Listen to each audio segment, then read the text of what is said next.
પોરબંદરના મોકર ગામે ભવ્ય સપ્તાહનું આયોજન કરવામાં આવ્યું હતું। સમસ્ત અબોટી બ્રહ્મ સમાજ મોકર દ્વારા થયેલા આ આયોજનમાં ભારતભરમાંથી અબોટી બ્રહ્મ સમાજના લોકો ઉપસ્થિત રહ્યા હતા। તો આ તકે જેઠવા રાજપૂત સમાજના અગ્રણીઓનું પણ ખાસ સન્માન કરવામાં આવ્યું હતું। મોકર ગામ ખાતે થયેલા આ ભવ્ય સપ્તાહના આયોજનમાં ભાવનગર પંથકના વૈશાલીબેન આચાર્યએ વ્યાસપીઠ પરથી કથાનું રસપાન કરાવ્યું હતું। તો આ કથામાં કૃષ્ણ જન્મોત્સવ અને નંદભયો સહિત વિવિધ કાર્યક્રમો યોજાયા હતા। આ સપ્તાહ દરમિયાન ખાસ કરીને મોકર ટુકડા રોડ પર ઝુંગા વિસ્તારમાં આવેલી વિંધ્યાવાંસીની માતાજીના મંદિરની જગ્યા જેઠવા રાજપૂત સમાજને અર્પણ કરવામાં આવી હતી। તે સમયે જેઠવા રાજપૂત સમાજના યુવા અગ્રણી રવિરાજસિંહ જેઠવા તથા વિંધ્યાવાંસીની માતાજીના મંદિર ટ્રસ્ટના પ્રમુખ નટુભા જેઠવાને સન્માનિત કરી વિનામૂલ્યે વિંધ્યાવાંસીની માતાજીના મંદિરની જગ્યા અર્પણ કરવામાં આવી હતી। આપણી વચ્ચે આપણી આ સમસ્ત અબોટી બ્રહ્મ સમાજ આયોજિત શ્રીમદ ભાગવત જ્ઞાન યજ્ઞના આ સુંદર મજાના કાર્યક્રમની અંદર આપણી વચ્ચે પધારેલા છે ઝુંગા, અહીંયાથી બેન અમારે બાજુમાં ટુકડા બાજુ જતા ઝુંગા છે વિંધ્યવાસીમાનું મંદિર। 2005ની અંદર આપણે ભવ્ય સપ્તાહનું 2008ની અંદર ત્યાં ભવ્ય સપ્તાહનું આયોજન કર્યું હતું અને સપ્તાહના અત્યારના ટ્રસ્ટના પ્રમુખ શ્રી નટુભાઈ જેઠવા આપણી વચ્ચે ઉપસ્થિત છે અને એમની સાથે અમારા ખૂબ જ જ્ઞાતિમાં જેમની સાથે સારો ગરબો છે એવા જીટીપીએલના ડાયરેક્ટર રાજભા જેઠવા અને એમના દીકરા રાજભા નથી હાજર પણ એમના દીકરા અમારી વચ્ચે રવિરાજસિંહ જેઠવા હાજર છે, જેઓ મહાસાગર ટ્રાવેલ્સના માલિક છે। હું બંનેને વિનંતી કરીશ કે તેઓ અહીંયા સ્ટેજ પાસે આગળ આવે અને અમારા વિંધ્યવાસીમાના પૂજારી શ્રી ભારતી બાપુને વિનંતી કરીશ કે આ બંને મહાનુભાવોને ઉપરણું ઓઢાડી અને તેમનું હાર્દિક સ્વાગત કરે। આવો નટુભાઈ અને રવિરાજસિંહ। આ તકે એક વાત કહેતા ખૂબ આનંદ થાય છે કે ત્યારે જે ઝુંગે આપણે ભવ્ય સપ્તાહ કરી હતી અને ત્યાં 2.5 વીઘા જમીન છે, એ જમીન આપણા સરપંચ શ્રી વાલજીભાઈના નામે છે।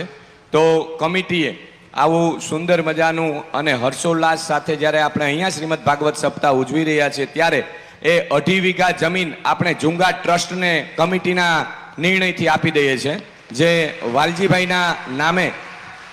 બોલીએ શ્રી વિંધ્યવાસી માત કી। ભારતી બાપુને નમ્ર નિવેદન કે બંને મહાનુભાવોનું ઉપરણું ઓઢાડી અને તેમનું હાર્દિક હાર્દિક સ્વાગત કરે। ત્યારે આપણે 2.5 વીઘા જમીન જે હતી આપણા અત્યારના હાલના સરપંચ શ્રી વાલજીભાઈની, એમણે ખૂબ સારો ભાવ હતો અને કમિટીમાં ચર્ચા કરી કે આવો શુભ પ્રસંગ છે ત્યારે આપણે એ જમીન એ ટ્રસ્ટને આપી દઈએ એટલે એના જે કંઈ ડોક્યુમેન્ટ હોય એ ક્લિયર થઈ જાય। ખૂબ ખૂબ ધન્યવાદ, ખૂબ ખૂબ આભાર।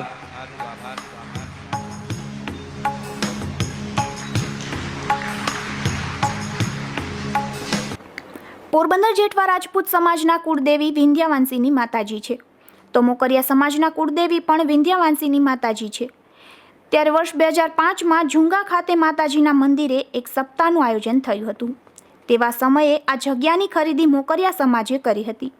આજના યુગમાં જ્યારે શેઢા માટે ભાઈઓ વચ્ચે ઝઘડાઓ થઈ જાય છે અને એકવાર જમીન પણ કોઈ કોઈને આપવા તૈયાર નથી, તેવા સમયે અબોટી બ્રહ્મ સમાજ તથા મોકરિયા પરિવાર દ્વારા આ જગ્યા વિના મૂલ્યે જેઠવા રાજપૂત સમાજને અર્પણ કરવામાં આવતા પોરબંદર સમસ્ત રાજપૂત સમાજના પ્રમુખ રાજભા જેઠવાએ મોકરિયા પરિવાર સહિત અબોટી બ્રહ્મ સમાજનો આભાર વ્યક્ત કર્યો હતો।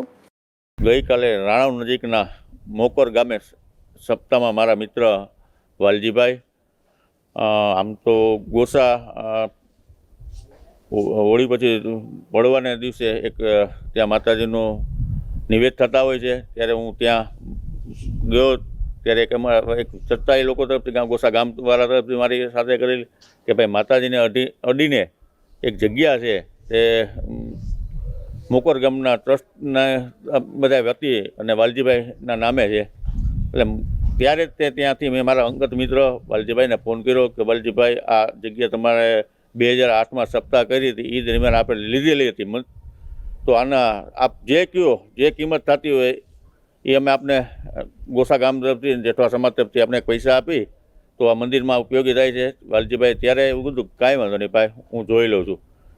ગઈકાલે સપ્તાહ દરમિયાન એમને ત્યાં બોલાવ્યા અમને, હું નહોતો, મારા દીકરાને મોકલ્યો છે, ગોસાના આગેવાનો નટુભાની સાથે બધા એના આગેવાનો હતા। એ સપ્તાહ દરમિયાન એમને 2.5 વીઘા જે જમીન હતી 1 રૂપિયો લીધા વિના ગોસા ગામે વિંધ્યવાસિની માતાજીના ટ્રસ્ટને અર્પણ કરી છે. એ માટે પોરબંદર રાજપૂત સમાજના પ્રમુખ રાજભા જેઠવા અને ગોસા ગામ વતી હું આખા મોકર ગામને આભાર વ્યક્ત કરું છું. એનો કાયમ માટે જેઠવા સમાજ ઋણી રહેશે. અબોટી બ્રહ્મ સમાજ દ્વારા થયેલા આ ભાગવત સપ્તાહના કાર્યક્રમમાં 1 લાખથી વધુ લોકોએ મહાપ્રસાદીનો લાભ લીધો હતો. તો કથામાં લગભગ રૂપિયા 3 કરોડ જેવું ફંડ એકત્રિત થયું છે, જેનો ઉપયોગ મંદિરના વિકાસ ખર્ચ બાદ મોકર ગામની હાઈસ્કૂલના વિકાસમાં પણ થશે. અશોક થાનકી, ગુજરાત ન્યૂઝ, પોરબંદર.